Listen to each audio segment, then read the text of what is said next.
What's going on, boys and girls? Welcome to the UFC Vegas 88 results video. Tuivasa versus Tybura just wrapped up. We'll start main event, work our way down, looking at the highlights from the event. So, Tai Tuivasa gets submitted in the first round. Marcin Tybura lands a takedown. Now, this was action-packed for the entirety of the fight.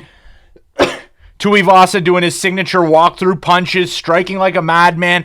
Tybura finally gets the takedown, and once Tybura gets the takedown, it's levels to these two fighters. Tybura sinks in a rear naked choke. It takes a odd amount of time for him to get under the chin and finish the fight, but he successfully does it, wins the contest in the first round. I put in some bets, sub second, third, fourth round. He subs him in the first round.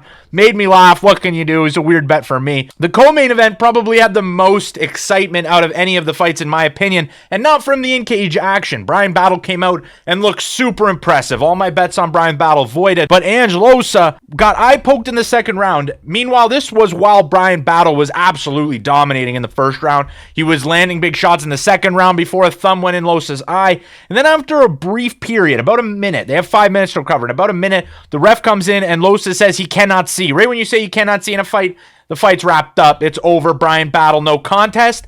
Battle was pissed off, rightly so, in my opinion. It's tough to make comments on fighters when you're not going through what they're going through with the eye pokes, but Loosa was ready to scrap right after because Bryan Battle stood on business and called him out immediately after. This was an interesting situation, but nonetheless, the result is no contest. Battle looks great, so I think Battle might want to move on to higher ranked opponents, but they might end up running this one back because there was huge beef in the middle of the cage after the no contest was called. Then Ovince Saint Preux, bringing back the clock, takes out Nzechukwu with a beautiful split decision win. He dropped Nzechukwu in the mid-fight area, and then a split decision earns him the victory. 2 judges had it 29-28 OSP. 1 judge had it 29-28 the other way. Then in the third fight, this one I had a little bit of problem with. I thought Isaac Dulgarian won. The second round, people are talking about effective striking, that kind of stuff. I thought it was basically even, and then you throw in Isaac Dulgarian having about 4 minutes and 11 seconds of control time,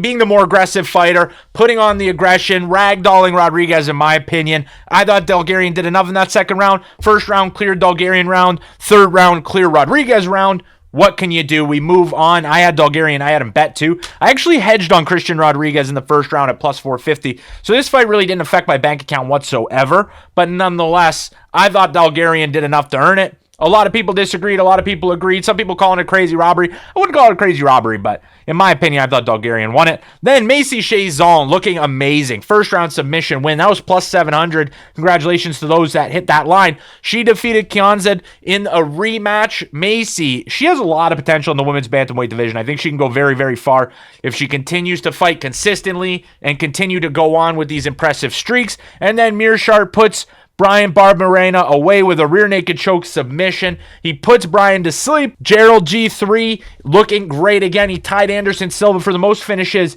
in UFC middleweight history. This was impressive. Then if I'm taking a look at the prelims, Jafel Filho looked amazing. Mike Davis looked amazing. Thiago Moises looked amazing. Canadian Chad Ellinger gets a huge win. Unanimous decision, and Chad took over. Great fight for him. Canadian gets the W. And then finally, out of the prelims, out of all of them, the best fight, in my opinion, was Josh Culibao versus Danny Silva. That could have gone either way. Split decision for Silva. This is the weird thing for me. Silva used the grappling same way that Isaac Dulgarian did. They gave him the nod when I feel like Josh landed kind of the same effective strikes that people would claim Josh Culibao that Christian Ramirez did.